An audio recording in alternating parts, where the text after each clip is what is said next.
ஆனால் நீங்கள் சொன்ன மாதிரி விஜய் இப்போ வரைக்கும் ஏடிஎம்கே எதிர்த்து எந்த வார்த்தையும் பேசுனதில்லை, ஏடிஎம்கேவும் விஜய் எதிர்த்து எந்த வார்த்தையுமே பேசுனதில்லை. அப்போ இந்த கூட்டணி கணக்கு வரதுக்கு வாய்ப்பு. நீங்கள் ஆதவ் அர்ஜுனா பிஜேபியுடைய ஆள், பெரும் தொழிலதிபர், பல லட்சம் கோடி தொழிலதிபர். பிஜேபி பகைச்சு அவரால் தொழிலே பண்ண முடியாது. எந்த தொழிலதிபரும் பிஜேபியை டெல்லியை பகைத்து கொண்டு தொழில் பண்ண முடியாது.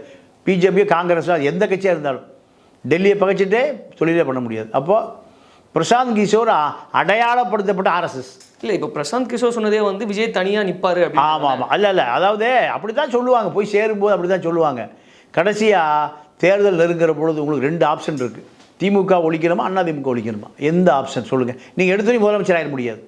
உங்களுக்கு ஒரு 40 எம்எல்ஏ வருவாங்க, உங்களுக்கு ஒரு அதிகாரம் வரும், எல்லாம் வரும். நீங்கள் என்ன ஆப்ஷன் சொல்லுங்கள். முட்டிச்சந்தில் உடனே நிறுத்திடுவான்.